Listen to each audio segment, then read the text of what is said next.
Hello, everyone. We're back for the Bright Side season 17, and we're here with our first interview, and it's Mark Cabaret. Is that how you say your name, last name? Thanks, man. Yes. Mm-hmm. Yeah, cool. So it's great seeing you again. It's been a while. It's been a minute. Yeah. And this time you have two films in the festival. Yes, I decided I dump all my stuff in your festival. Yeah.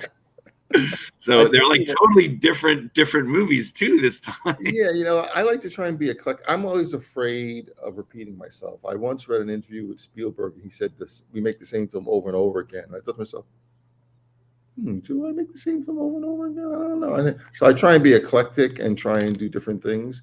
There's an interesting story behind both of those films. So yeah, go ahead. With Mercy Me and which I didn't do recently. I did it a number of years ago, and I never finished it. It was like Hollywood, like the girls are like young, and then now they're like adults already. Yeah, they're like grandmothers now, and that's why they won't be there. You're like, who are you? I think one of them is like a guy now, even. So,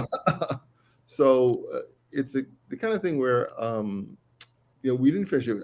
I had some filming partners at the time because I used to always shoot and edit and do all my own films. I mean, I did everything because when I went to film school, there was this guy, this professor. I think his name was Leo Seltzer, and he was like one of these guys from the 40s and 50s who do commercials. And he taught production, first year production, and he pulled out a camera one time. I think it was an Aeroflex or something, and we weren't allowed to touch those back then because of the 60mm cameras. It was like Super 8 when you first went into film school. Yeah, it goes back 40 or 50 years, by the way.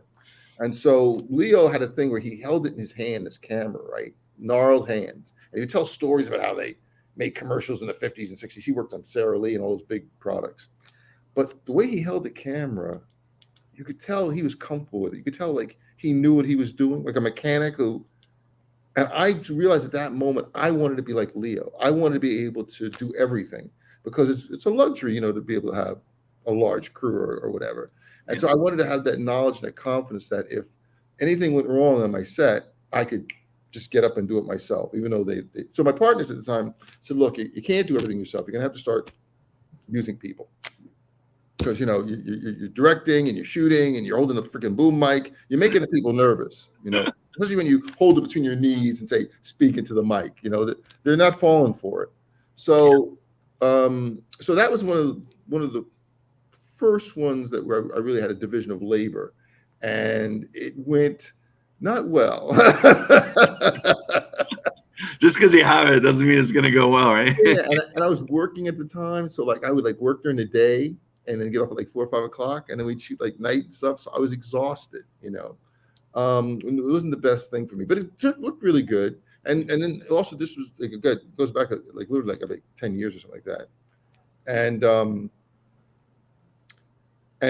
the effects, the digital effects were like, it was kind of new in the sense that it hadn't filtered down to the independent filmmakers yet. Yeah. I mean, we didn't have access to like Maya and all that stuff back at the time. So I had one guy who I thought really was good. I really liked him, but he just, he he kind of got in over his head. And I think he produced some shots and it just wasn't coming together. And after a year pushing around, I just threw it on my hard drive and forgot all about it. No. Cut to like 10 years later, I was looking for something else for some wedding footage for a wedding I had shot, and I found this file. Oh wow! From the editor, her editor's cut. And again, the other thing, I didn't edit it either. I mean, and so the editor's 10 years ago. Kids are all grown up. I had all the original audio, and now we can do effects easier. So I had effects guys, right? But he handed me like a lot of the shots, but not all of them. And I had to upscale them because he did it back. We were doing shooting back then. Was it 740 or something like that, or 460? So it was really. I had to upscale everything to make it work and recolor correct it to make it the 1080p we shot at the time.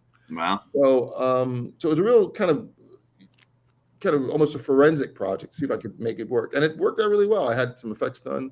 I was able to do effects on the Premiere timeline, like composites. There's a lot of composite shots that were just impossible to get, especially on the long shot of the road at night. And there's no way we could have lit this. We lit each side of the picture with lights and then composited it out. So the thing is perfectly lit down the street. When really there's a bunch of lights on each side, we just didn't even do room. We just made duplicate mats. It's really nuts. But I was able to do all that in Premiere. So it kind of came out. Cool. I put it together. I thought it looked nice. I think, and I like to go to your festival, and there's a couple other ones I won't mention because I'm not trying to give them a free plug.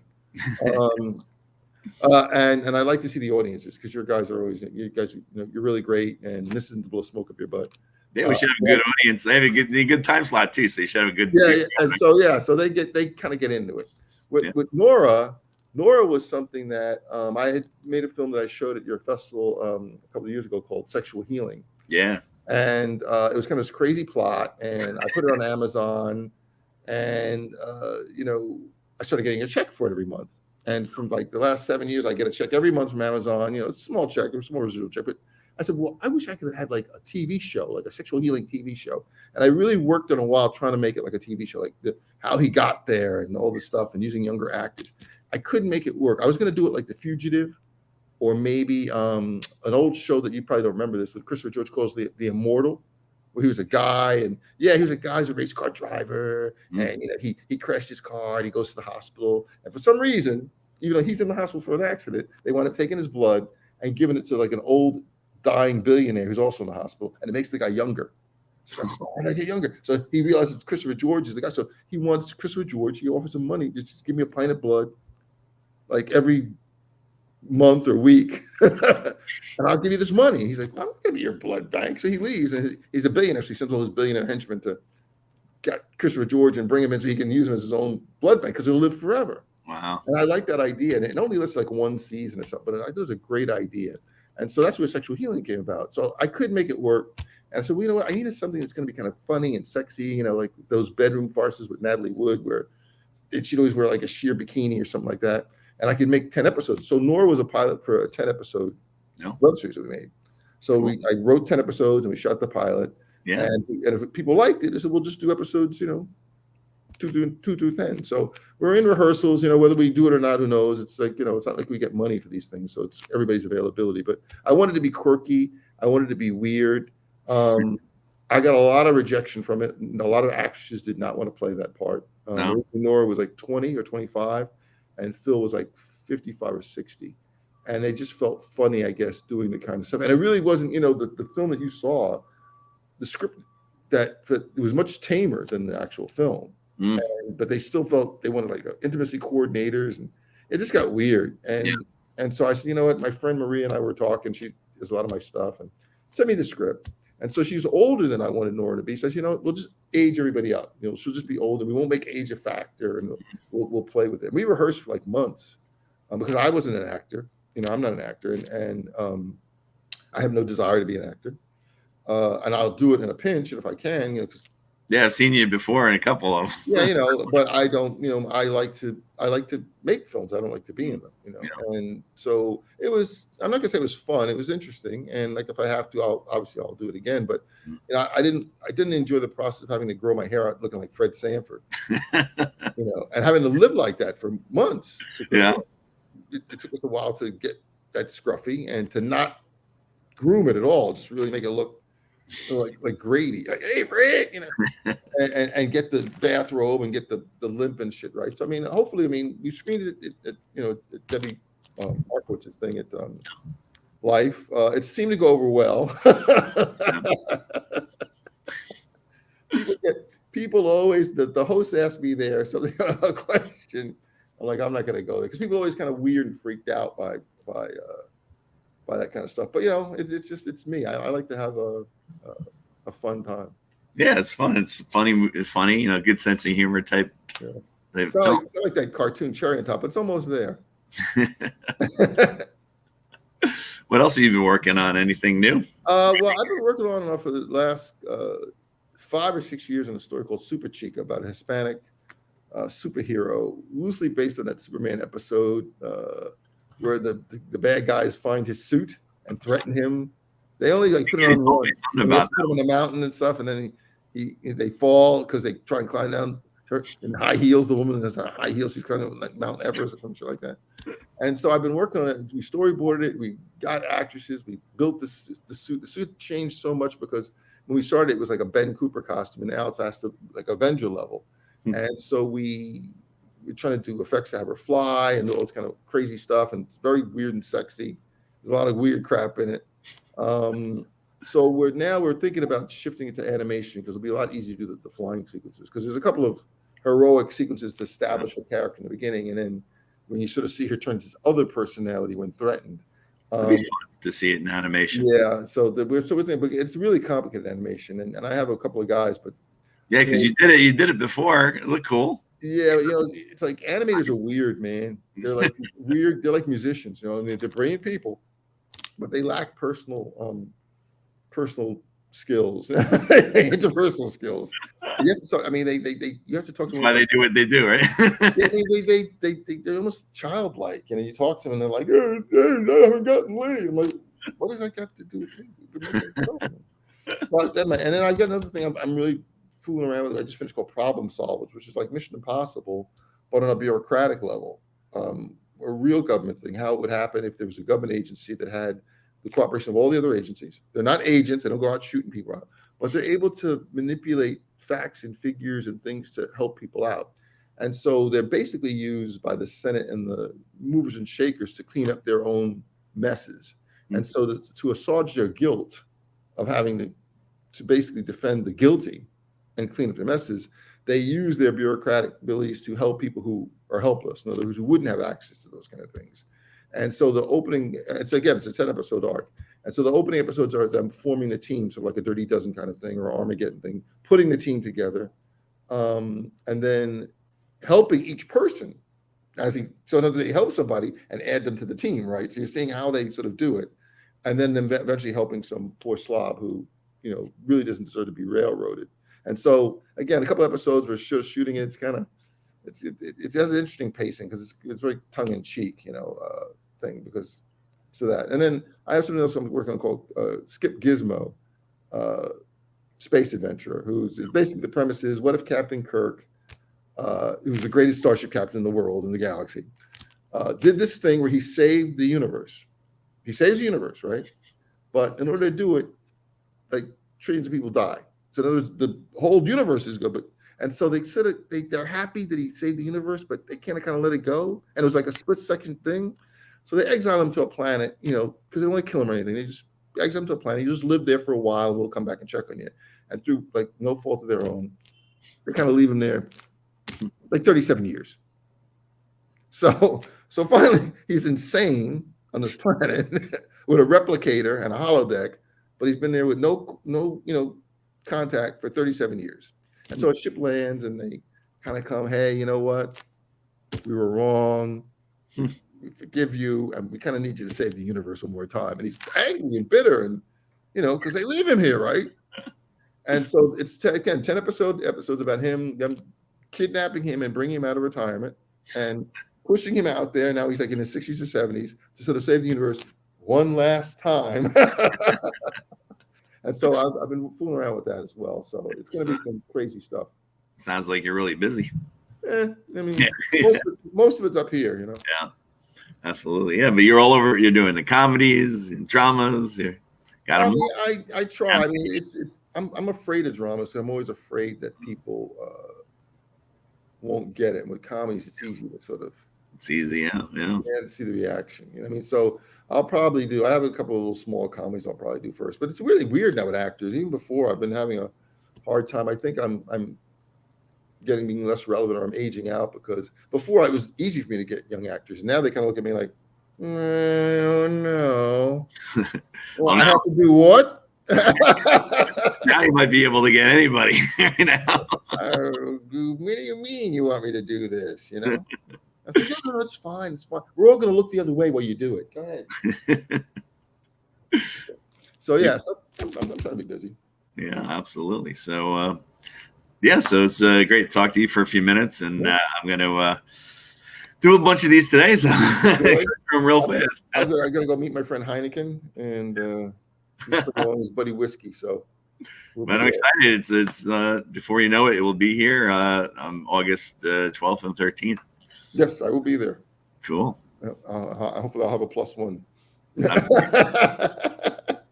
Absolutely. That's always a fun time. It's always good to see you. So it'll be a good time. Great. A lot of fun. I just got to put the rest of it together and be ready. Famous last words. Yeah. Thanks, Chris. Thank you. All right. That's it. Okay, we're back and we're here at Anshul, and you have the film Voyeur. So what made you come up with that kind of concept for this? So Voyeur was my thesis film, and I always wanted to do something about artists, I guess, because I went to film school and I was like, what's the thing that I understand the most? Because I didn't want to just do like a movie about like a person or a subject that I didn't understand. And in my 4 years, I realized that I knew a lot of people who took who like put their art above like the people around them.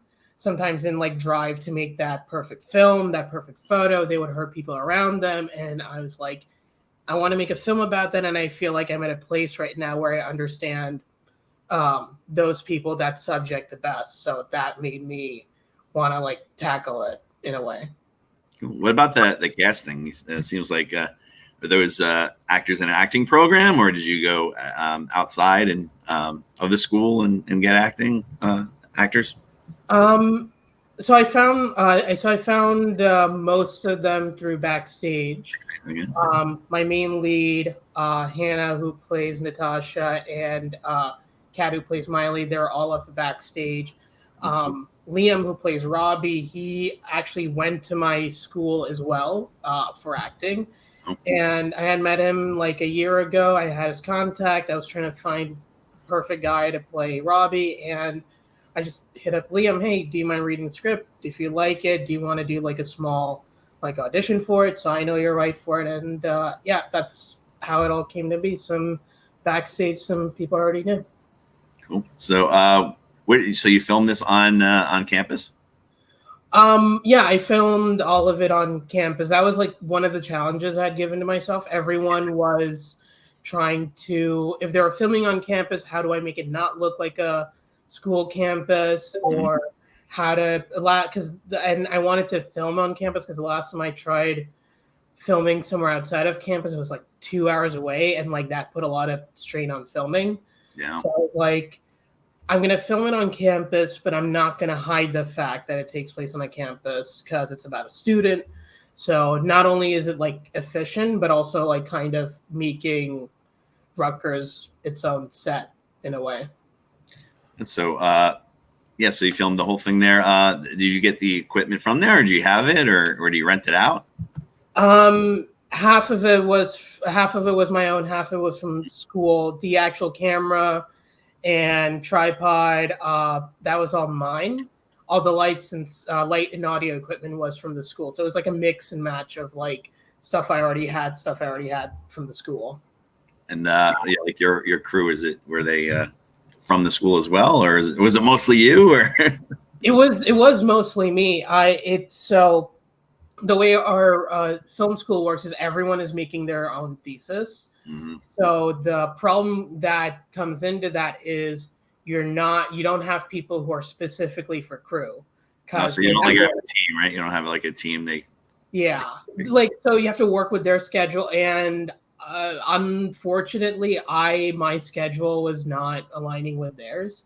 Mm-hmm. So I like 100% of the time I was behind camera. There were some days where I was doing camera and audio, like holding the boom myself as I hit record, and setting up the lighting myself. But there were a few days where I was able to get some people in from outside of school, people I had met through some of my freelancing gigs.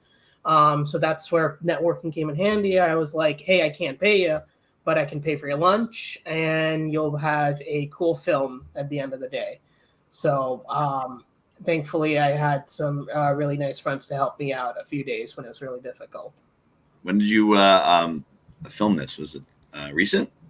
It was it was a long process. So I started in fall 2022 around November. Mm-hmm. And I finished filming it back in March 2023. So recent, yeah, but it was like a long process.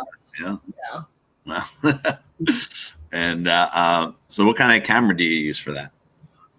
So for all of I shot everything on a Panasonic G8.6. Mm-hmm. It's a small mirrorless camera. It's pretty handy. Like I can get it in tight spaces. It's easy to carry. I don't have to like put in a clamshell case or anything. So it wasn't like taking 30 minutes to set up a camera on a tripod. So it was like, and for me, who was just, probably the only guy on set a lot of the days, it was really easy for me too.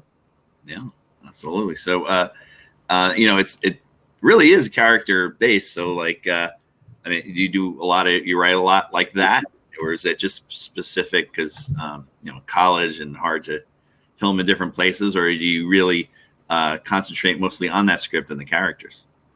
I do write a lot myself. It's just college, like writing about the college. It was like the easiest. Yeah. Like it was just like the right story that came to me at the Yeah. moment. But I do write a lot of stuff that I can film right now, mainly because I'm like too ambitious. Like I need a truck to blow up or something like that. But otherwise, I do write a lot, and I love writing these characters. I love writing characters in general, like taking the time to like making up their backstories. What I actually did for the actors was I gave them like a page-long description of like what their life was like. If they were like 20, what was their life like 20 years before? How did he get to this place? What are they feeling now? And for them, I had made like personalized like Spotify playlists so they can get into their headspace a lot better. So that's like the most fun part of writing to me, like just making these characters, making them feel like real lived in people, and allowing these actors to like feel they have some ownership of them and understanding of them, that they don't have to constantly ask me what would they do. And a lot of the questions are like, why, how are they feeling doing this, so and so. So a lot of that is like my favorite thing to do on set. Cool. Yeah. My audio just went crazy. Weird. Oh boy, I don't know how that happened. All right, that worked. Yeah. So, what are you working on now? So right now I'm writing my next film, which is taking a little bit of time. I'm taking it slow. But another project I'm working on is a high school movie. I'm a producer on it. We're currently in the pre-production standpoint of it, writing up new drafts of it, just tightening it up, coming up with concept art for it. It's supposed to be this high school coming of age story that's taking place right before a zombie apocalypse starts. Nice. So kind of working on the logistics of that. We're planning on shooting at our local high school that we all went to the same high school, the guys I'm working with. Cool. So we're thinking of planning of shooting it there, talking to old teachers we haven't talked in a while, and just figuring out the logistics for it before we move on to the production for it. Oh, that's great. Yeah. So are you done with school now? Yeah, I'm currently I graduated in May, so I'm just hanging around, freelancing, taking that opportunity to like meet other creatives. Because that's how I got my film made, networking with these people on random gigs. So I'm like, that's the best way to do it. I tell people that all the time. I'm like, that's why we do what we do. Is the 17th season of us in a bar. 2 floors in a bar, and we pack it usually. Yeah, I mean, I'm also just excited to be there because I don't get to meet a lot of local New Jersey artists. A lot of people I know from New York, and it's great, but also I don't want to take an hour-long train to meet them all the time. So getting the opportunity to be in like a New Jersey festival and meeting New Jersey creatives is pretty awesome. Yeah, so I mean, we're going on Saturdays, mostly like the high school, college, and then we have the horror guys are coming in after. They're a fun bunch of people, the horror group, and then all day Sunday, it's pretty wild too. Yeah, it's always a fun day. A lot of filmmakers. It's the greatest thing about this is people meet and then they end up working together and they bring in a film back and they show the film like a year or two later, and it happens a lot. Yeah, I saw some of the photos and I think some videos off of Film Freeway, and like it feels very casual, like in a good way, like just people meeting up, sharing their movies, and like someone walks up to you, they like it, you say that you like theirs, and you never know what can lead up to that. And like that's what I'm looking forward to, like the next guy making the next thing. Yeah, that's the best part about it, I think. Yeah. So, and everyone just having fun, meeting each other, and it's kind of like New Jersey, New York, kind of like film family. And then people come in from California, and you're like, "What are you doing here?" But they do. So it's kind of fun. We had a guy from Toronto last time, like Toronto. So you never know.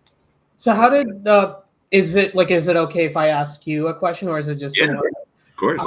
How did it start? I know you guys have been, you said 17 years. So how did start first? Like, well, 17 seasons. We do it twice a year, so 9 years. I started another film festival in Asbury Park a while back, and I had left that.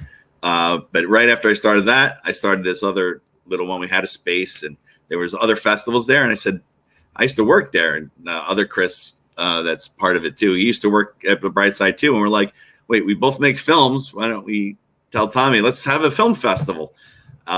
So we just started having film festivals there, and it blew up.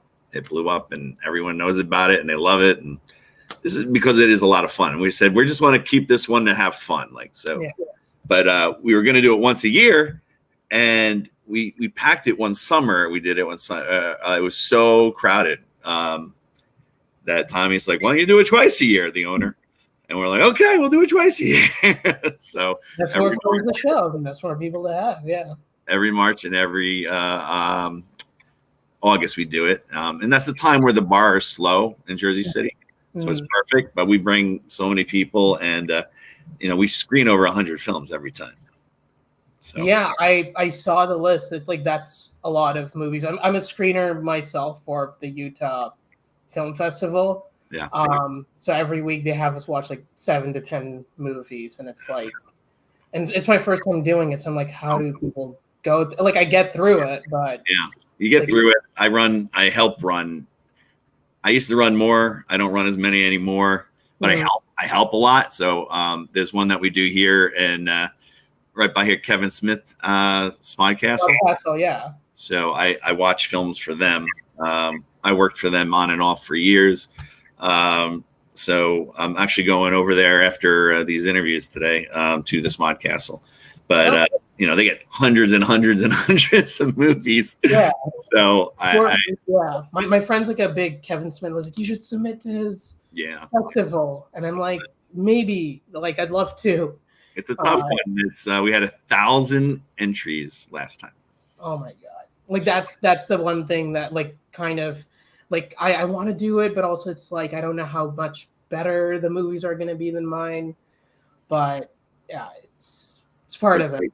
It's tough, but it's fun. I'll tell you, if it's someone, you get a couple judges that like the film and they get in there, it's a blast. So we had a good time. So that's going to be in October. So I'm watching stuff for that, and I do a lot of other little ones too. I'm always either working a projector somewhere, but I don't do as much anymore because I'm a film teacher and it takes up most of my time. But I try. It's an addiction, really. The business is an addiction. I was out in California over the summer. Loving every minute of it. My high school students got into Dances with Film, so we were out there screening. That is, submit to that, because that is the best of the best of the best. Dances with Films. It's wild. Yeah. They're doing New York one now too, apparently. So I'm not sure when they open that up, but out in film plays in the Chinese theater in LA, it was mind-boggling. And then they DCP'd my student high school film. They DCP'd it. I was like, I was floored. I was so happy. It was amazing. So that's definitely one to look into. Yeah, I still need to go to California. I want to go to the TCL. My friend went there. He watched the new Scream there last time he was on vacation, and every photo I've seen of it, like, it looks like a wonderful, beautiful theater, wonderful place to watch. It's a great place to visit. Ooh, great place to visit, but living there, I don't know. Oh no, for over here, but to visit, it is cool. Yeah, I hope I don't have to move to LA, at least not for living purposes. No, well, we got Netflix opening right behind me. I live right next to Fort Monmouth. Netflix, right in Hoboken, right? That's right. No, over here in Eatontown, New Jersey. Hoboken, I think, is another one, or is it Lionsgate? Or no, Lionsgate's in New York.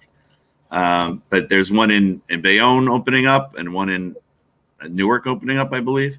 But I know Netflix is moving here, and I literally live like across the street from it. So I'm like, I'm gonna be knocking down their door every day, going, I got a new idea. Once we get out, they release something every day, so they'll pick it. Yeah.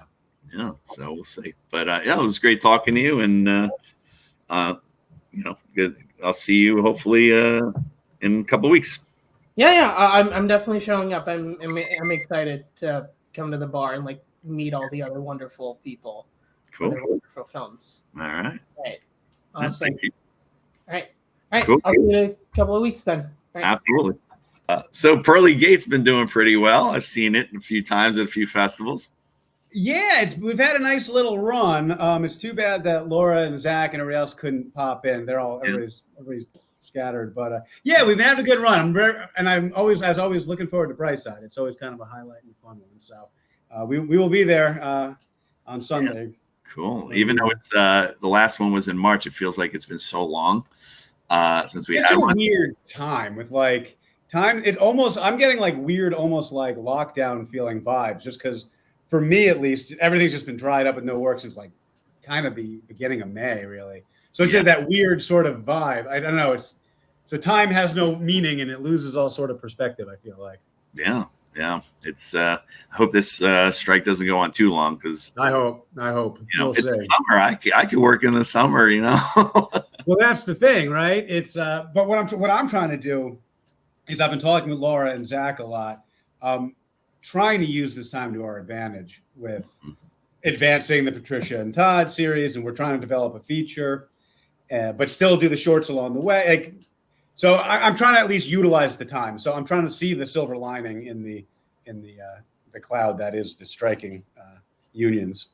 Yeah, absolutely. When are I mean, your summers are perfect for you. When does that kind of come to an end? September-ish? So there's like 2 days the end of August, and then September, right after Labor Day. That's when I am in movies, So, and I try to like break it up during the year and go on like a little trip whenever we have off, just to get away. Oh, and yeah, it helps. It really helps get you through the year. So like I'll go somewhere with Ming or something, some kind of con somewhere in the United States. Oh no, it looks awesome. I mean, you do. If you need for your sanity, you need to get away. Literally, a literal change of environment is healthy for everybody. Yeah, I've learned that, and I was out in LA this summer, and I haven't been in a long time, so it was kind of nice to visit. But I was by myself out there. But did I see you on a picket line out in LA? I did. I did the writers. I thought I saw that. Yeah. Yeah, that was fun. I never done that before, so I'm like, I'm doing it. I'm still out here. It was hot. It was hot out. I heard, I don't know what one you were at, but Zach was telling me that one of the studios, they got into trouble because they cut down all the trees so that the people couldn't picket in the shade. Oh, wow. It's really just a scummy thing to do. And they got nailed for it, but that's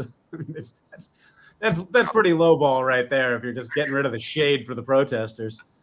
I think there was one point, I went to Paramount Studios and I've never been, so I'm like, I want to check it out. So I went on a tour, and I walked by everyone, and I walked into the studio. I'm like, I'm just going on a tour. I was like, no, everyone's looking at me. I'm like, oh, sorry, I'll support you later.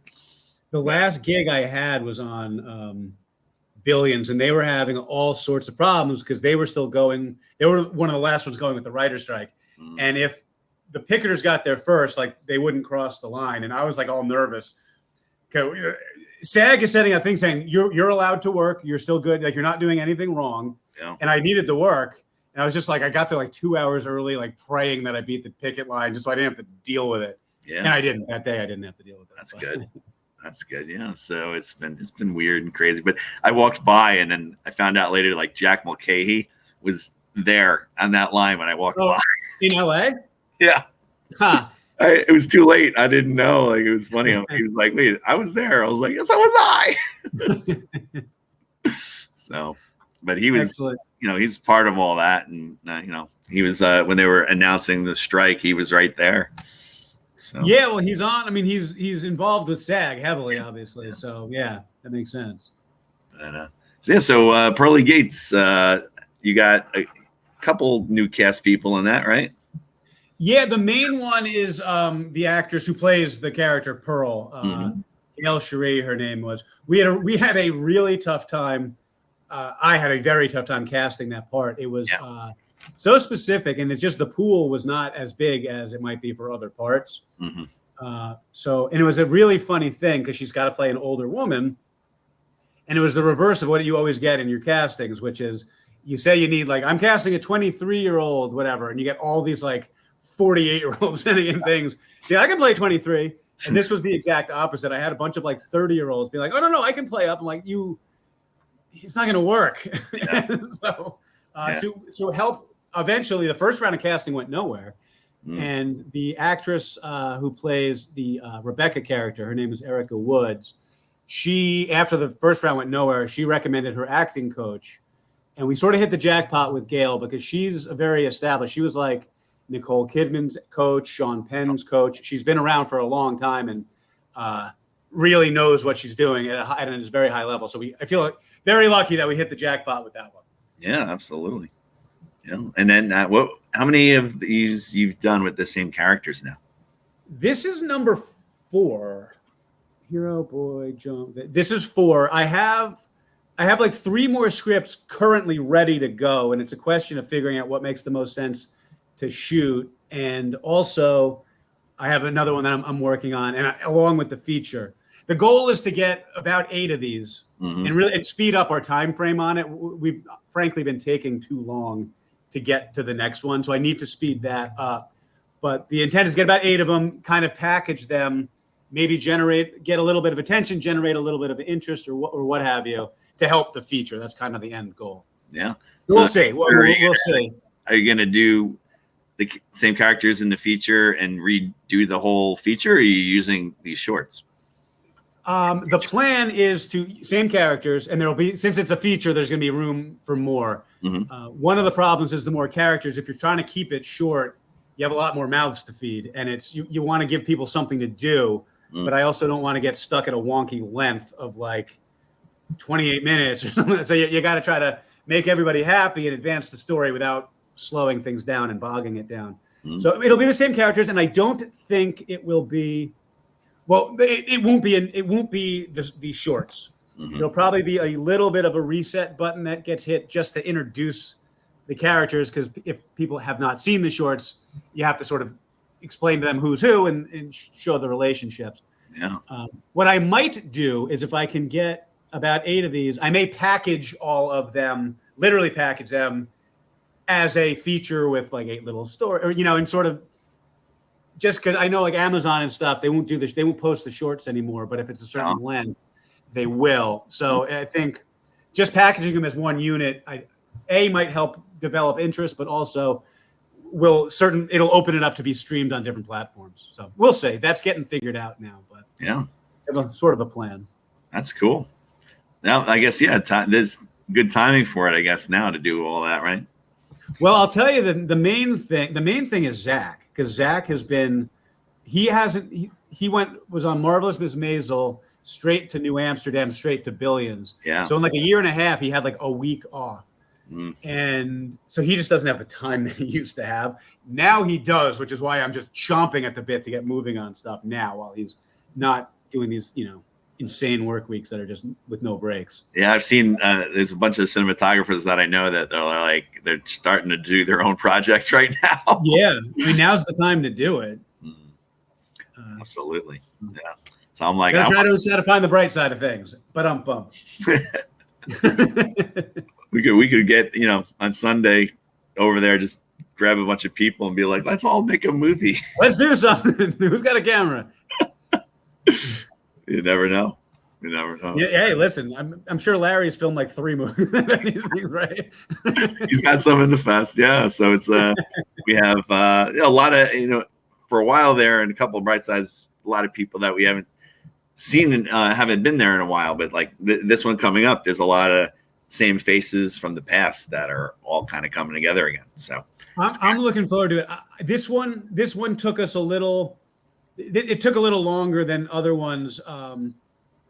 Really, mainly on my end because so I missed deadlines that I didn't want to miss. But the original version, the current version comes in at like 14 minutes and 51 seconds or something like that. Mm-hmm. The original version was like 19 minutes, and it just felt slow, and it felt fat, and it felt bloated. And the timing was just off. So it took me now I think I think it feels fast. I think the pacing's correct. But it took a while to get there. So unfortunately that means I missed, there were certain things I always wanted to hit and submit to, and I just didn't have I didn't have anything ready to do. So I'm excited to be kind of back out there now and have something to share with people and get to see everybody else's stuff too. There was always such good stuff there. Yeah, we have a full 2 days. This time we're going back to the on Saturday Night Horror too. We got a nice little horror. So that's actually, if I can make that, I will. I have a screening. It's been a weird sort of busy thing. We're screening on Saturday also. Oh. So I don't know if I can make it on Saturday. I'll see if I can. We're screening a little earlier, so maybe. No. But it's just been so super busy. It was like nothing, and then everything was like all the same, like 2 weekends. Like, yeah, it's a lot of film festivals right now. They all hit, So. Yeah, they sort of did. So I wasn't able to go to like Long Island because I was up in Hamilton. It's just, I hate when that happens because sometimes I don't pay attention and sometimes dates get switched. But I like to try to go to everything that I've submitted to, obviously, if I get in, of course. But you do what you can do, I guess. I know the feeling. I always overbook. I'm already going on another trip coming up. So nice. Where are you going? We're good. Louisiana. Oh, nice. I have family down in New Orleans, and Zach is in New Orleans now, which is why he couldn't be here. And Laura's she's doing a runway show tonight, and she's wow. So they wanted me to pass along their regards and to absolutely give apologies for not being able to join. It'll be cool to see them again if whoever can show up on that. Yeah, I mean, as far as I know, everybody's free. So yeah, I'm trying to get a nice, good crowd there. It's always, the more people, the more familiar faces, it's always more enjoyable, I always think. Yeah, so absolutely. I'm very much looking forward to it. I like the summer one personally because I don't have to work on Monday. Oh, well, beautiful. That's the way to do it. Yeah, that's why it makes a difference. That's why it's always later too. Like we the award show will be longer. We're got more film, so it starts a little later because I can. That's exactly right. When you don't have that, alarm clock going off in the morning, it does tend to free you up a little bit. Yeah, those days in March are tough when we did the March Sunday, and then Monday I'm working. Yeah, so those aren't easy. Kids are like, "You look tired today." Yeah. Everybody put their heads down. There's going to be just pop quizzes all day. Study time. Or movie day. Or we're going to show you. Yeah, that's exactly right. That I screened. That's the way to do it. 100%.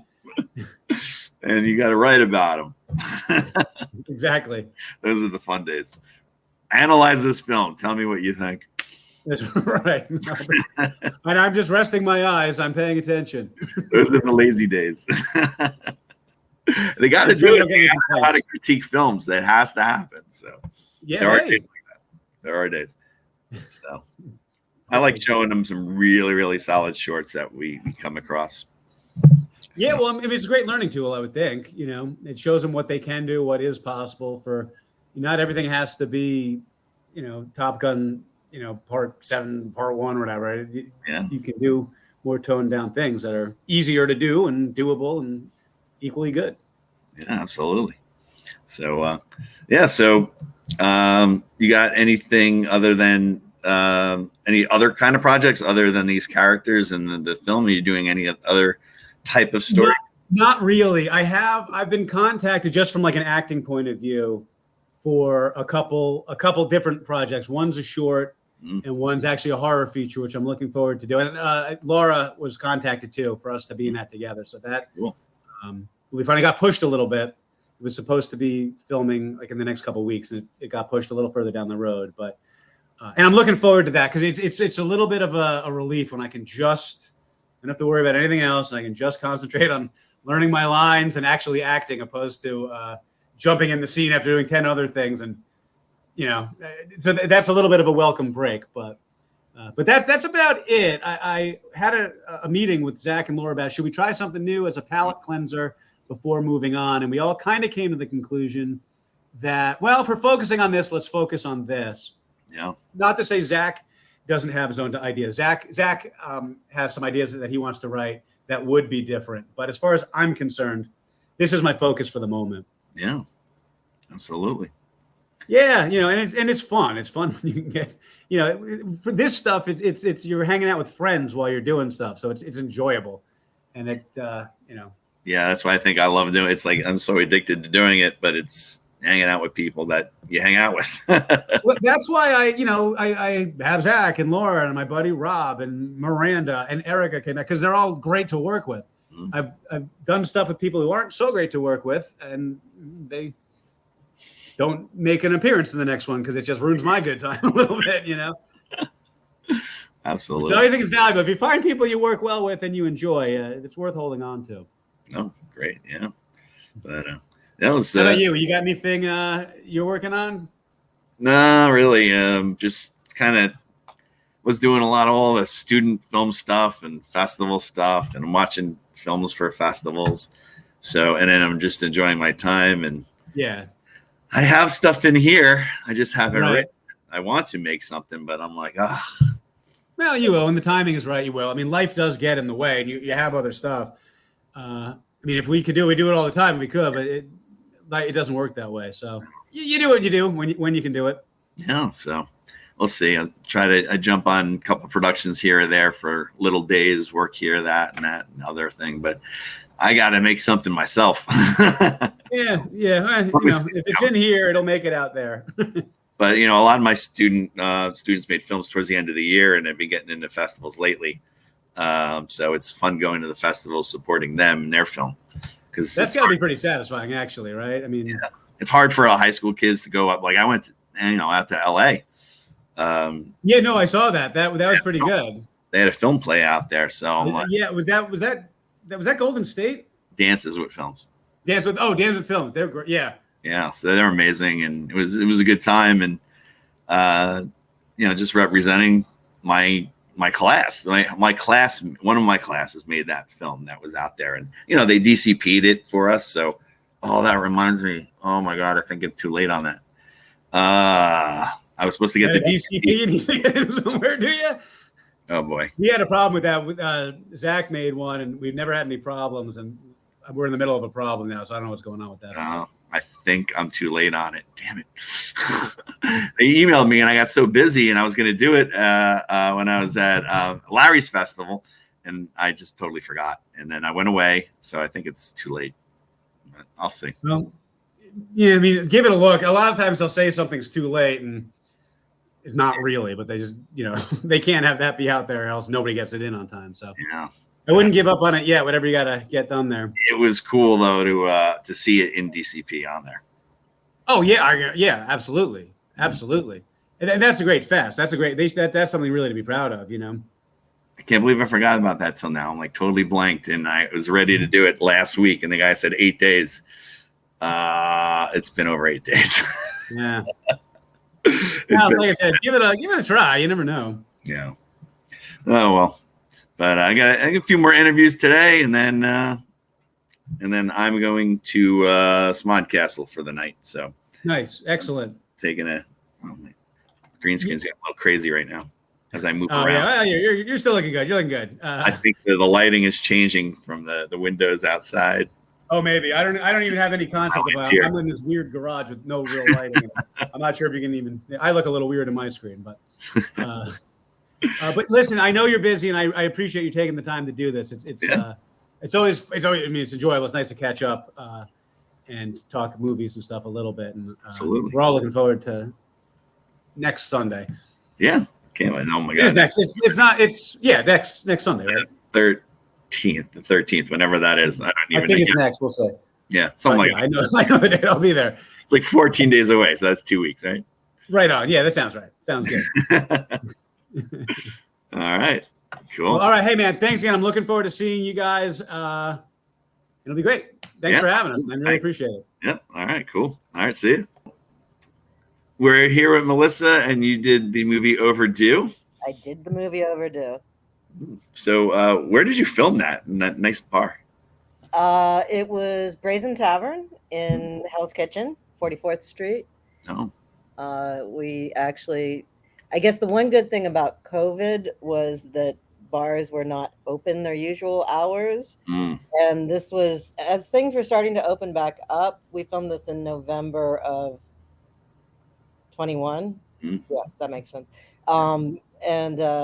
So they were open, but they weren't open every day. So they were closed completely from Sunday at like 1 a.m. until Tuesday at 4 p.m. oh, So we just did 2 Mondays and kind of didn't have to rush out at 4 p.m. or wow. go up at 4 a.m. or any of the things you usually have to do when you shoot in a bar.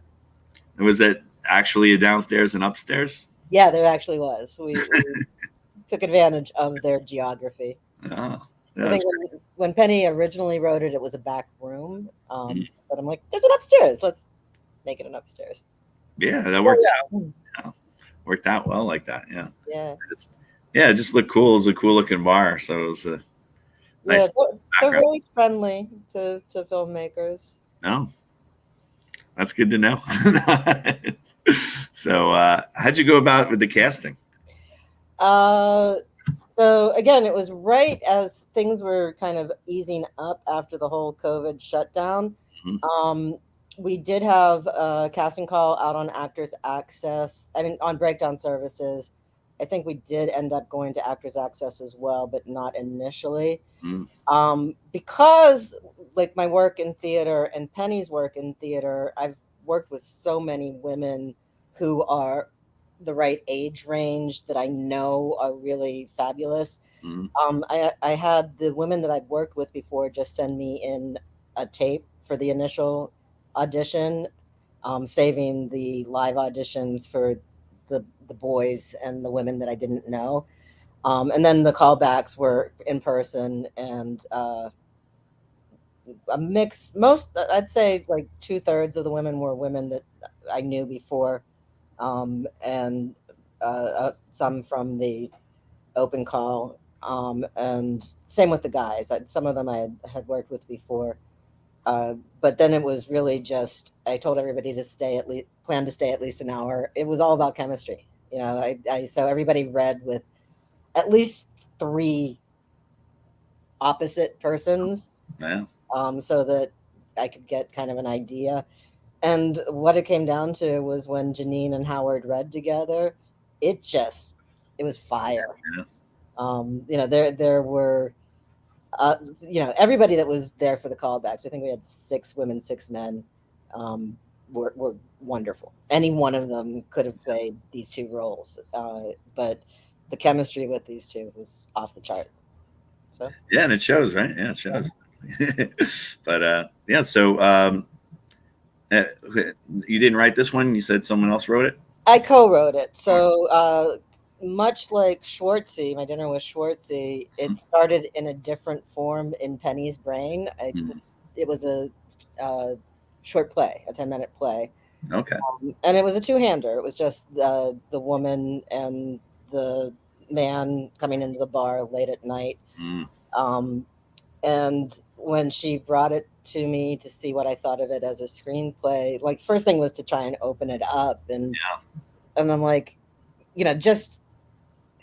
I bartended at Times Square, Hell's Kitchen for many, many years. And I'm like, we need something that's going to kind of be the flashpoint for her. In the play, I think that kind of happens off stage. And I'd worked for bar owners that were kind of like that. Not quite so bad, but and having some customers and just getting it outside and kind of making Howard's journey a little worse. So we kind of worked on that part of it together. She had the basic story, which and a lot of her original dialogue. I'd say 90% of what she had there is still there. It's just a lot gets eliminated when you're going from theater to screen. And a lot of visuals get added in. Got to, right? Got it. Yeah. Or also just watching two people sitting and talking. Yeah, yeah. Like if you're doing My Dinner with Andre, could work. But That's true. Nah, it's tough to do that these days. I teach in film. Like I can't show the kids Dinner with Andre because they'd be bored out of their minds. right.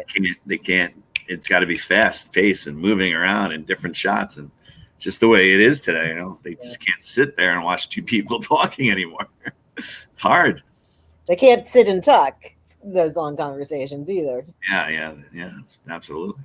But yeah. So, do you use the basically the same crew from your other stuff, or is it switch off? I think we had some repeats. It was a new DP that I hadn't worked with before. Mhm. He was somebody, Madison had been on my radar, or somebody I had talked to when we were crewing up for Greetings from Sarajevo. Mhm. And I think something else. Just we never had the timing right in the past to make it work. And he brings in a lot of his people, the gaffer, the grip, or people that he likes working second camera, or his crew. Yeah. I had worked with the sound guy before on a project I acted in, Mhm. and he's just delightful. I just did another shoot with him. Evan Watson. Anytime you get a chance to work with him, he just makes life easy. And the music, Lou King did the music on Greetings from Sarajevo and this as well. But yeah, there was people I'd worked with before and people that the new people were bringing in, Oh, as they kind of do. yeah. Yeah. So I saw. So it's starting its run a little bit. It's been playing a bunch of festivals coming up. I see. Yeah, we had a slow start. It felt like a slow start, but once we started getting accepted, it started to snowball. So this summer has been really good to us, and yeah, exciting. So it's always fun. It's like that season now. It's just festivals, and I guess more people will probably be coming to festivals now because there's not much going on. And it's too hot to sit outside. Too hot to sit outside. Yeah. Well, so hopefully it's not too hot in the bright side. You got the fans going and the air going the whole time. It's like, so I can't hear the movie. Sell more drinks. Yeah. So people are forgiving since it is a bar. But it's kind of cool to watch a bar movie at a bar. Yeah. Actually, when Penny originally did it as a play, it was a site-specific play that took place in a bar, which is why she wrote it the way she did. And if I remember correctly, as we scouted this bar, it was a different name at the time, but it was the same bar where they had done the site-specific plays. Oh, wow. So when we walked in, she's like, "This is where we did this." That's fate. That's great. Yeah. So, what are you working on now? Anything, writing anything or filming or? A little bit of both. Just Janine and I shot something this spring that I'm in the middle of editing. It's basically a two-hander, her and I as sisters. So I went back to directing myself, which I don't know why I thought that was a good idea, but yeah, but I think it's going to be a good one. What I'm watching and the relationship between the two sisters is pretty good. And I've got some screenplays that are out in competition, a feature that I'd love to get made. So anybody listening want to talk to me about financing a feature, producing a feature, let me know. Really strong roles for older women. Could be a good time now. And then I have people want to work, right? People want to work. Yeah, I have a pilot that is out as well that I would love to sell the series if somebody liked it. But those are steps away. And certainly right now during the strike, I'm not selling to a streamer or anything. Yeah. And a couple of other short projects that are being talked about being made, which if they would be with some of probably familiar faces. Linda Collins and I and Penny have been talking about something. I know she's got something in the festival again this season. And the Platitsky brothers and I have been talking about something. Yeah, they'll all be there too. It's just going to be like a reunion. Yeah. So hopefully a couple of those things will get done, because the shorts are definitely easier to get done. It's someone should bring a camera and just film something that day. Right. Yeah. But because all the same people, it is funny because the last couple Brightside, some people that usually go and different people, a lot of new people, but it's kind of like back to like a lot of people that we've seen before. So with all new projects, which is really fun. So we got a nice strong Sunday coming up. Forward to it. There's some shorts that are playing that I've been in festivals with, but have never been able to see because either we're playing at the same time or something. So I'm hoping. It's so hard to work that. That they're not upstairs when I'm downstairs, or vice versa. Yeah, that happens, and then like it's sometimes you're putting a schedule together and someone has two films, and then you're like, oh wait a second, at the same time upstairs, downstairs. So you got to work on that. So I don't know. And when I was putting that together this time, I was all over the place, so it wasn't easy this time around. It's summer. It's summer. Your head's elsewhere, but I'm totally great. It always is fun. Yeah, I'll end up being all right. So just got to get ready for it now. And I wasn't going to do interviews, and I'm like, wait, I'll find time. So pounding out a few here. And those for weekends. I also feel like people, we started it during the pandemic, all the interview stuff, or like when it was semi-pandemic and not, and it hit off. So we just kept going and going and going. But when I have time, I can do it more in the summer. So yeah, I mean, it's an awesome way to kind of gear up to everything and promote. I think more people show up if I post some interviews. More people come for some reason. Well, I'm excited. You're talking about the films, the process. Yeah. Absolutely. So so it's exciting. Can't wait for it, and can't wait to see everyone again and then have a good time. Yeah. That's what I want. Everyone to have a good time and talk and maybe work on stuff. Yeah, definitely. I've met people there that are in my circle of filmmaking friends now. Yeah. So yeah, it's cool. That's my favorite part. And then people come back after working together and put something in. It's cool. We're on season 17, so it's like, I guess 9.5 years or something. Wow. Wait, 9 years. 9 years, almost 9 years. Yeah. Long time. Well, congratulations. I can't keep track anymore. Just like, what season are we on? I have to ask my cousin every time. What are we on? I have no idea. Do you find that you get better turnout in the February one or the August one? We always think that it's summer, and then we get crushed in March. Early March, February, early March. We're like, we don't. So we were thinking of just doing one again, just going back to one. But then we got crushed again. So we're like we get enough films. Yeah. We get plenty of films. So people want to play there. So we just might as well we have the place for 2 times a year. So might as well keep going. Yeah. Awesome. Until we get tired and we have a million, we both have a million things going on, both Chris and Chris.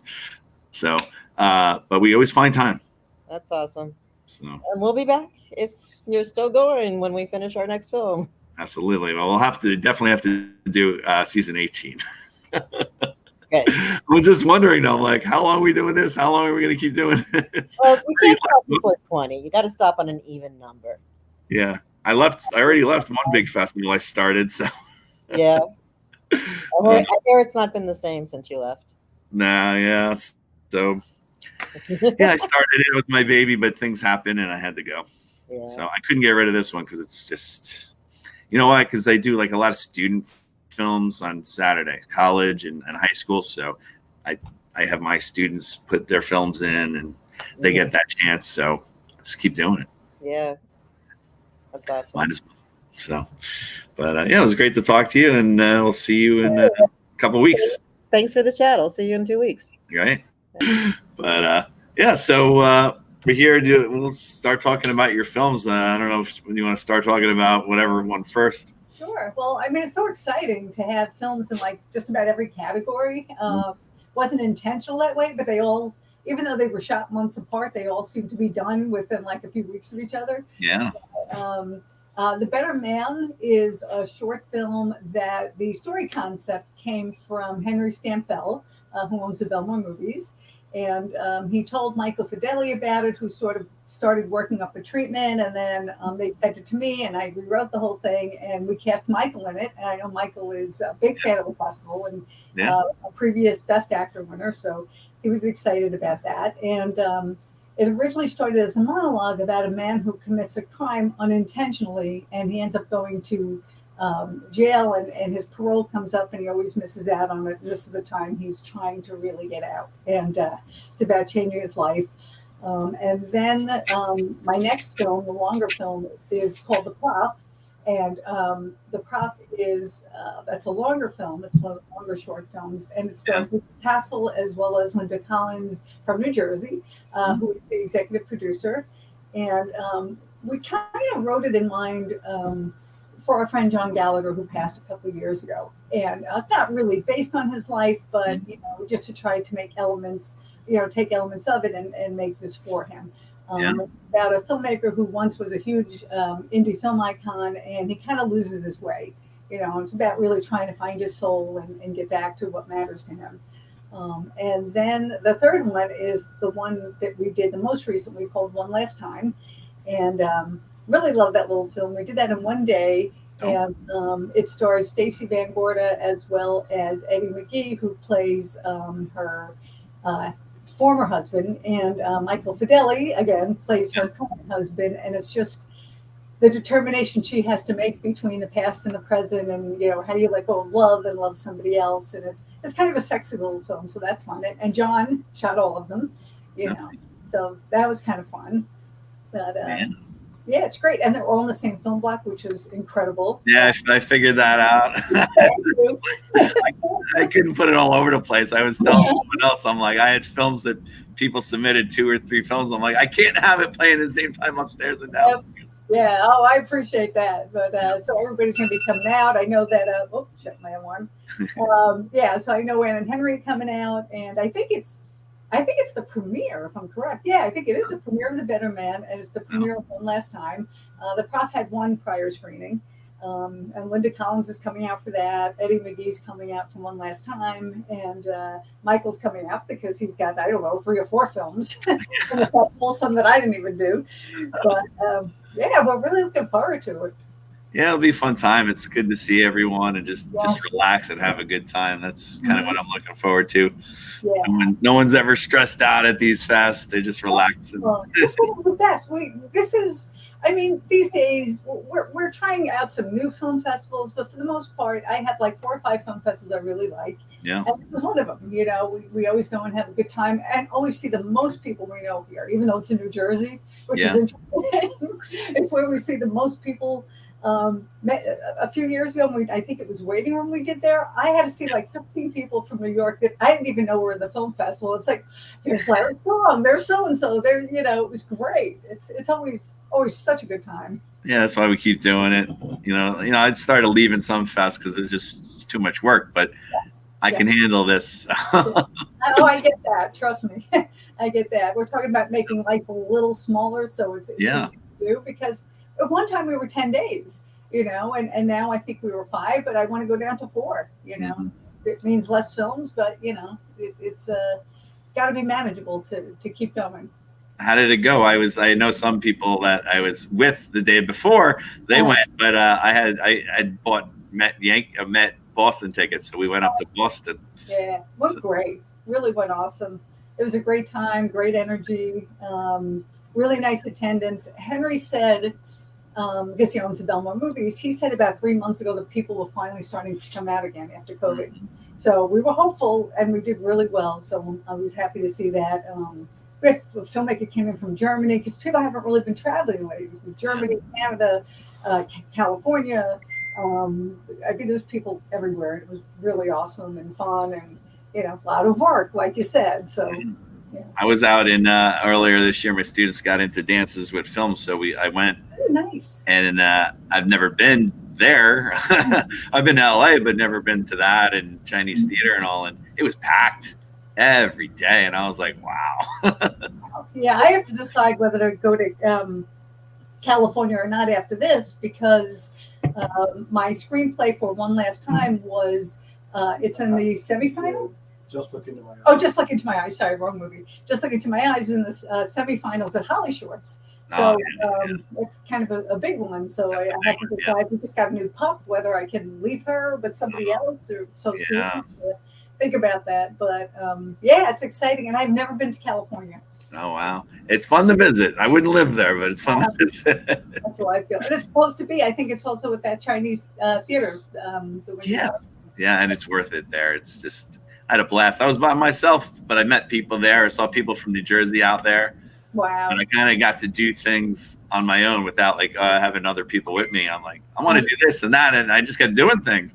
Nice. And it was fun. So yeah, I have a bunch of friends out there, people that I met at Life, people that I met at the film festival. So there are people out there I would like to. Matthew Savay lives out there, and Janice Villarosa, Kevin Arboway lives out there. So I know a lot of people who have moved out there the last few years or for a while. But I have to decide. Yeah, it's a tough decision, but I did the last minute. I'm like, I'm going. I don't care. And I may end up doing that. You know, if they say the pass alone is like worth $1,000, it's like, what? Really? Wow. Yeah. We'll see if it keeps moving up, but even if it doesn't, they still give you the pass because they still consider you part of the film festival. So yeah, I'm kind of excited about that. That's pretty cool. Every now and then you kind of remember maybe I am a writer. You know? Wow, maybe somebody else likes my work. You know? Absolutely. That's it. Yeah. So, but you wrote most of your stuff, but not all the time. Now you're getting other people's scripts and directing it too, right? Right. Oh. Right. I know I chose. Well, I did write all three of these. But I directed Chosen that Shari Umansky wrote. I did something called what the heck was the last one? Lonely Road to Nowhere that John Gallagher had written. Yeah, so there's other things I do for other people as well, you know. But do you prefer just directing your own written stuff? You know, it depends. The nice thing about doing other people's work is if they actually have a budget. You know, like I've done films that, you know, for $1,500 a day, and I've done films for $30,000 a day, and I really like the $30,000 a day. You can hire any name, not any name, but most names you want. You can relax and actually have a real crew. It's not, you know, 4 of us doing everything, you know, which is fun too. Yeah. But, I really like both, but I won't take a script from somebody else if I don't really feel it, because then it just won't, you know, I won't really be able to bring out what I want to bring out in it if I don't feel it. But I often clean up the scripts that people send me, and they give me approval to do that. So that's not so bad. But so, and then John filmed them all, he said? Filmed all 3? Yeah. Yeah, that's cool. And so how was filming each one? Were there any differences or kind of just the same flow for you? No. Elaborate. Very different, actually. The other man was very dark, physically very dark, but it was also very kind of grim. Yeah. One Last Time, we had a lot of special effects because there was I can't get you can't avoid the spoiler. But there was a number of visual effects in that one, and the prof was multiple locations. Crowd scenes, and you had to be very careful of which direction we were going. We actually shot multiple locations in the same location, one of those deals. Yeah. Where you just turn the camera around and you're in a different place. That's the best. It was just more complex than the other ones. The One Last Time was in 2 different rooms of a single location, and so was The Better Man. No. Was in the basement of the library. Yeah, 2 different sections of a library is what we worked at. Well, especially if it's a one-day shoot, you gotta do things like that, right? Yeah, absolutely. That's like, I'm not a fan of long days, but occasionally we have something that's going to be super expensive if you go another day. So we work with a lot of the same cast, a lot of the same crew, and they kind of know I usually have short days. So if every now and then I need a long one, they're like, yeah, fine. So, which is awesome. How do you go about finding the locations for these? You just have so many because then you did locations, right? Yeah, well, yeah, I used to do locations. We found, I think it was the Malvern Library for the Better Man. He was the, I think, He was the on the president Chamber of the of chamber, Commerce. yeah, or the president of the chamber, or something like that. And they own the Malvern Cinema 4, which is an art house out here. So he spoke to them, and they were into it. As far as One Last Time, I used my friend Donna Martini's house, and she's been really a great help.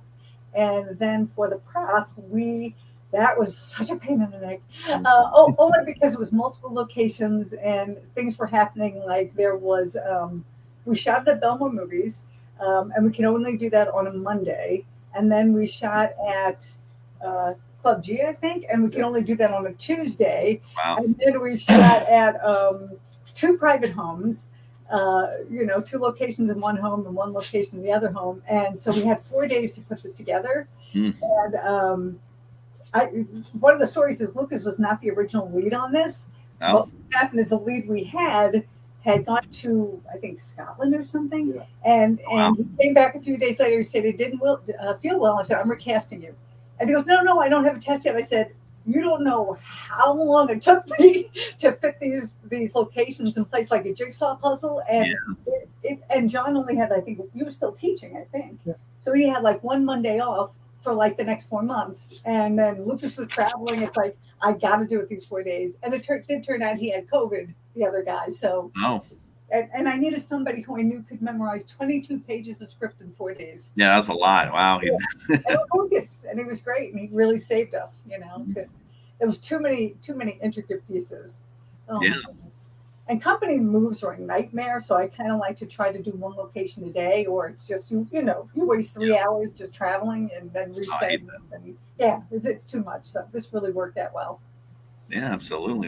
Are you working on anything right now? You said you had a script out there. Are you writing, or are you filming anything right now? Oh, I'm dying to get back to writing. I've done some rewriting lately, and I want to get back to. I have a Christmas script, and that I'm doing with Michael Fideli, and then I have, which is a feature, and then I have a feature that I'm working on with Eddie McGee. So it's just which one of those I'm going to get to first. Finished the last day of filming the 4th episode of Couple of Guys right before the strike, because we wanted to get it in there, so we didn't, just have to wait another however long it's going to take. So I know John has a film coming up that he's shooting. Actually, 2 films. Oh, wow. Right, I think actually 3. I shot one. I'm going to shoot another one, and I'm doing sound on the 3rd one. Oh, wow. And 4th, you have 2 films to read. Right. No, he's got actually 2 4 shorts in films. 1 day. 2 shorts In 1 day? in 1 day. Yeah, and we've been talking about doing a horror anthology, which if you do a micro budget, we can still do it. Yeah. But I'd like to spend some time writing with my trusty new dog at my feet. But it's it's been a little crazy, even though it's slow. I'm looking forward to just staying home and writing, but then I've got the festivals, which I enjoy, but it's just kind of working your time around that. Absolutely. Yeah. So it's exciting times. A lot of festivals are popping up now. So yeah. I'm excited. I committed to one of the other ones that you, I think, work at in Smod Castle. Oh, so yeah. I've never been in that one, but, I think we submitted a few things. Yeah, it's oh my gosh, there's so many. We did the first year of that was 1,000 movies. Oh my God. Not as many this time, thank God. But that was crazy. First time, it's his name on it, and people just kept submitting anything. I mean, we were getting movies that are like 15 years old. Oh my goodness! Plus, people were probably just finishing things from COVID, so you probably got hit with a lot of that. Yeah, so it was not easy. I think we took it was out of 1,000, about 150, I think. Oh my goodness. And it was, I'd like to take life down to maybe 100 next year, and just to make it more manageable. But you don't want to turn away as many films either. It's so difficult. Yeah, I hate turning films away. I hate it. Worst. Yeah, it's the worst. Have to fit. Like the best thing is saying, "Hey, congratulations, you got in," and the worst thing is saying, "Sorry, not this time." Yeah. But that happens, and I try to fit as many for brightside as I can, Right. but can't fit them all. We go to all shorts. I don't know that we could do that, but part of me would just love to do shorts. You know, It's fun to just do shorts. I'll tell you, because I work at other fast with the features, and it's hard. It's hard. yeah, it's rough. It's rough, and you know, feature can do really well, or you know, you could have, you know, not the same kind of turnout you got if you showed, you know, 8 shorts in the same block. So it's always a difficult thing. But I would love to go to shorts one year. We'll see. Probably have to change the name. Long Island National Shorts Film Festival. Long Island Shorts. Added it. You know, I'm going to propose that at our annual meeting. Oh yeah, that would be interesting. You can do like a day or two festival. That's yeah. I'd even do 3 days. You know, but you know, the 5 days is it's exhausting. It's exhausting. People don't realize that they can hang it out. No, they don't see what had to go into every film you take, how much time it takes. You know, uploading. Larry had fast. I just worked them. I just did some, you know, the projector for 2 straight days, all day. Oh, yeah. Oh my god, that's a lot. It was a lot. I'm like, oh yeah. And I was just helping. I was just working, so I wasn't like running anything. I had to, like, people think I had something to do with it. I'm like, no, I'm just here. But that was 2 long days there. Oh yeah, yeah. Smaller is better. I think that's the point we're getting to. But Brightside's fun for me anyway. So I just the first day. I mean, I keep doing it because I do all the student films on the Saturday. So I get my high school student films all over the state, New York, New Jersey, and then the college ones are so good. I really like to help out the college kids and be like, this is what a film festival is. Nice. Keep coming. You got to meet people. Yeah, absolutely. Absolutely. Somebody wanted to meet with me and he called me. I said, you know what? Come on down to the film festival. I'm there. Come and meet me. Come watch the films. Come to whatever. And he didn't, which is a foolish because it's such a good opportunity if this is the field you want to be in. Yeah. We got one of our filmmakers. I don't know if you've seen any films from John Gray, who always makes spectacular horror films and phenomenal horror films. But he works for Ghostwriter, you know, the television show. So, you know, he's got all those skills and probably friends helping him out. And his films are so good. And it's crazy to miss out meeting people like that, you know. I mean, Jeff Waxman, who was our honoree last summer, he executive produced Don't Look Up. He did John Wick 3. He's on huge films, and he submits films, you know, or has submitted films to the film festival. It's crazy to not meet those people when it's a situation where you can just go up and talk to them, you know. Absolutely, yeah. That's the one time. Exactly. I was out in LA. I went. Oh, it was funny because I saw this like high school girls film in the high school block. And I went up to her after she acted in her film, her first directed short. I went up. She had a little entourage of people, or I guess I thought it was like her mom or dad or whatever, but a bunch of people around her. And I went up to her and said, "Hey, you know, I teach in." I didn't really say other than I run some festivals and I teach in New Jersey. And said, "I like your film. You should submit it." Gave her the info, and I think she just blew it off, didn't submit, whatever. But then I was home and I found out this girl was like a big time star. Oh, really?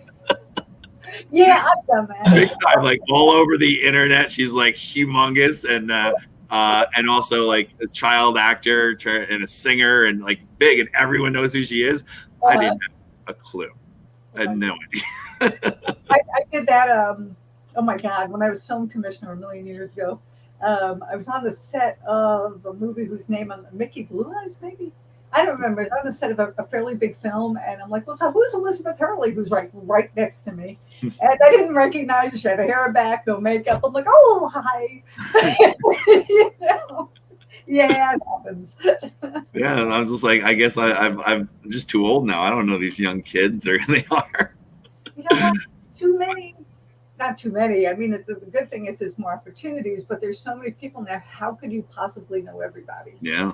You know, like I know a lot of the old film icons. I know some of the new shows, but if I'm not, I don't watch that much, you know, that I recognize everybody. With all the streaming channels, there's so many names out there. How could you possibly? Yeah. I just thought this girl in her first film and in her first acting, I didn't know she was all over Hollywood. You don't know unless you try. So I was like, oh well. But that's why she talked to me, I guess, because I just went right up to her. I'm like, hey, good. You better off trying. You know, if you don't try, how would you know?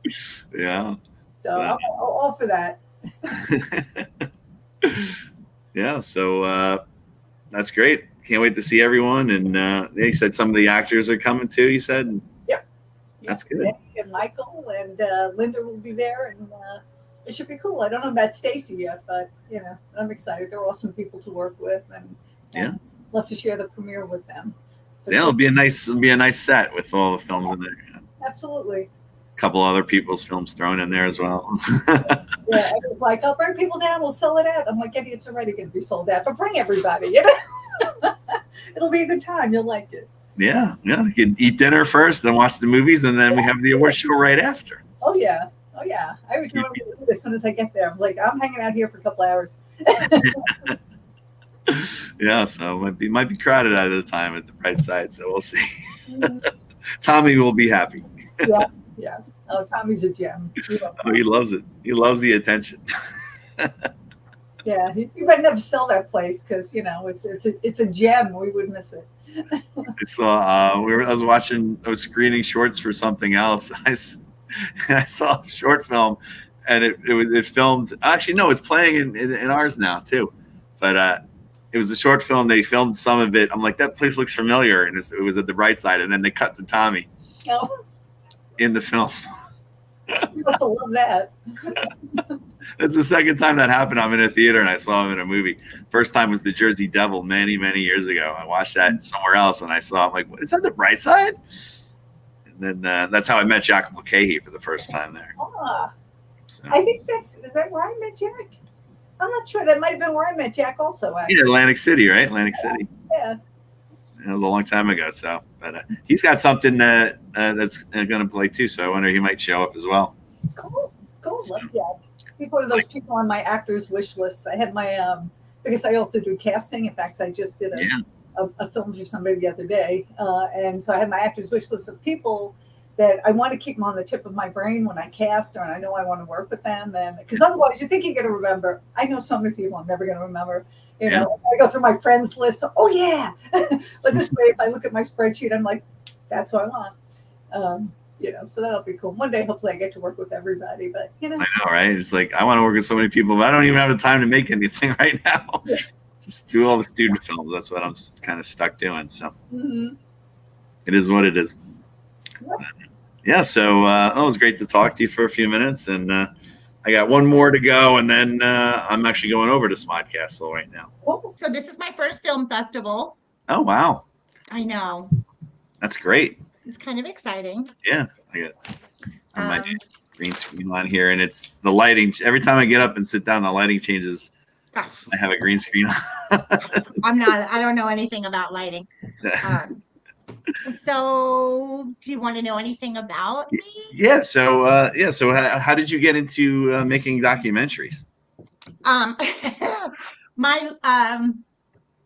Let's see. Like many people, I went through some pretty profound change during and after the pandemic. One of which was leaving my corporate job and leaving my husband, moving, and a whole bunch of stuff. And I've always been kind of creative and done more consumer packaged goods marketing and brand building and building narratives like that. And then I began to work as a personal assistant and business manager for one of my old employers, who, I'm across the board with him. I do everything from meeting with his finance people, managing some properties for him, and whatever projects he is interested in. And one of those projects is an Alaskan lodge that he's partners in. So it was, I guess, February of 2022, he was like, we should document the lodge because we're going to open it and refurbish it. And it's very remote and there's a whole bunch of stuff going on up there. So I said, okay. So he had this gentleman, Fern Lopez, who was the original director of the Cockanawkers. So we embarked on a 60-day filming for all of May and into July of 2022 in various places, ending in Alaska, and documenting the first phase of the restoration project. So I kind of did all the logistics and helped with some of the second camera work. But then sadly, in October of 2022, Fern had an accident. He slipped and fell in his apartment in New York, hit his head, got a subcranial hematoma, and subsequently died Wow. in November. Wow. And so Greg was like, that's it, I'm done. He just wanted to can the whole thing. And myself and this gentleman, Sal, who was really good friends with Fern and was also filming on the project, we said, no, we have something here. Like we loved what we had seen. We knew we had some really spectacular footage, very majestic shots, and just kind of an interesting, sweet story. So we said, no, we're gonna finish this. We're gonna bring it over into the end zone. Yeah. And so I learned a lot about, editing 100 hours of footage and kind of finding the story in there. We could have gone longer, but I think it wrapped it up pretty succinctly. Yeah. And so here we are. Here you are. Yeah, that's great. So that's your first project? Yeah. Wow. Yeah, we're excited. So it's a lot of fun. We have a lot of fun at this fest. It's just a laid back, relaxed kind of atmosphere. Well, tell me a little bit about the day, because, I think Sal's going to come in from Chicago. He's originally from New Jersey. Wow. So I think he and his wife are going to plan their annual trip east to see his family, to, coordinate with the Brightside. Yeah, that's great. So should we come both days? Do we come one day? How does it work? Oh yeah, I mean the main day for is most of the films are on Sunday. Okay. Saturday it's mostly student films. So we have a student film set of high school and college, and then we do a little awards. And then this time, sometimes we do, sometimes we don't, but we had a lot of films this time, so we do like a horror set at night. So there's 2 floors, and we kind of go upstairs away from the bar, because Saturday nights at the bar can get loud. So we go upstairs in that room there, and we pack it with a lot of people and a lot of horror people. And so we're doing that from, I think it's like 6 to 8, and then people just drink at the bar after. And then Sunday, it's all day films. It's just nonstop. So it gets pretty crowded as the day goes by. And then we have a fun award show at the end of it all. Okay. So it's mostly Sunday all day. Okay, great. So we'll plan on being there on Sunday. And maybe he can spend some time with his family. How did you get involved in this? Are you the founder of the Brightside? Well, so Chris and the other Chris and Chris, we've been in the industry most of our lives, and we both worked at the Brightside many years ago. So I've been in this industry since I was a kid. So I started a film festival in Asbury Park, New Jersey. I had left that, but I grew that. It became really big. Yeah. That was going on. We had this space here at the bar, and we're in season 2 twice a year, and we're in season 17. So 9 years now, almost 10 years. Exciting. And every time we're like, oh, we're just going to do one a year. We're all busy. And we end up keep doing it. So we pack it. We got a lot of people, a lot of filmmakers, and people like it because it's just a lot of fun, a lot of relaxed atmosphere, laid back. Well, yeah, I don't know what to expect. Obviously, Sal, we all love film. Yeah. And we'd like to consider ourselves creative people. I'm a potter as well.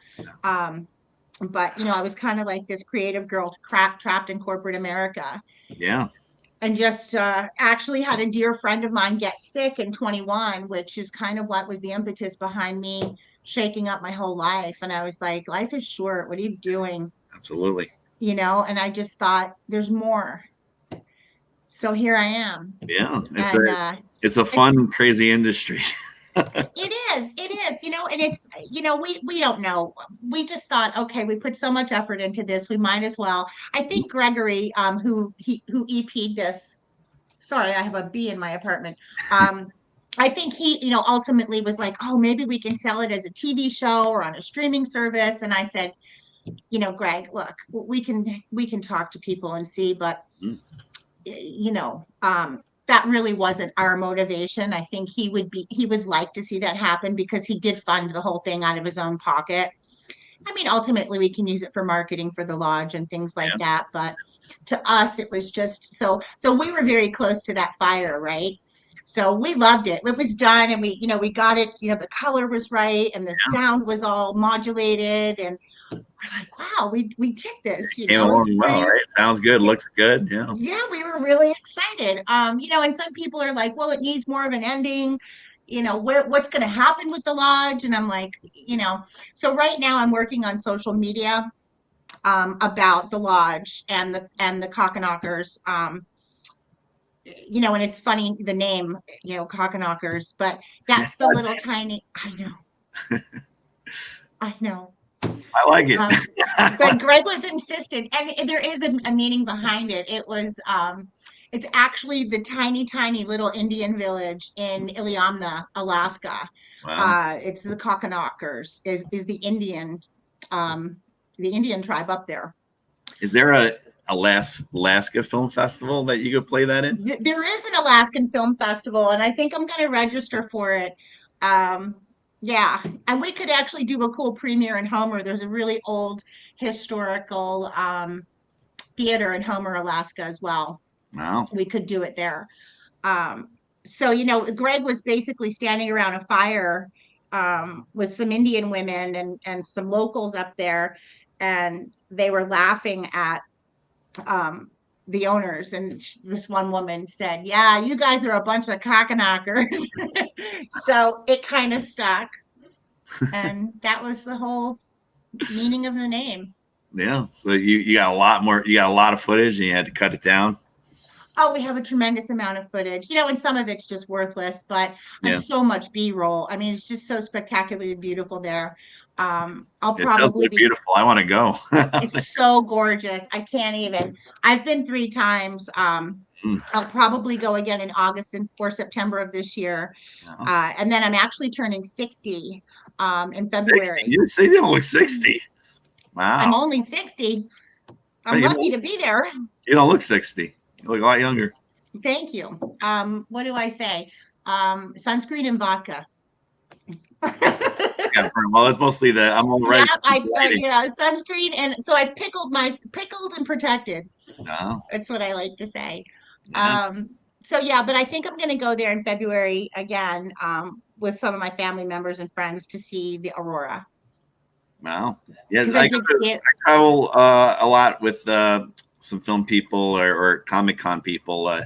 We go to all different new places, and I know they go to Alaska for a con, so I might go to there one day. It's not expensive. I mean, it's a long flight. Yeah. Right. And I mean, you want to talk about the logistics of trying to shoot in a remote place, and how are you going to do backups and batteries, and just getting the people there and getting the equipment there. We spent a fortune on shipping, just extra luggage fees, storing stuff because we knew we were coming back. So it was a challenge, but we had a really good time and a great camaraderie, and Sal and I just knew that we had to finish this one way or the other. Absolutely, yeah. No, Came out great, and we're excited to screen it. We have a really good documentary block. It's hit or miss sometimes in the festival. Sometimes you don't have a good documentary block. Sometimes it's really solid, but it's a really good one that we have. It's exciting. And then, you try to push it, and then sometimes you mix the documentaries if you don't have too many in with the other sets, but we have a lot, and we have our own doc sets. So trying to push people to go see the documentaries because they're all really, really done well. Good. I know ours isn't like this earth-shattering topic or social change topic or something really heavy, but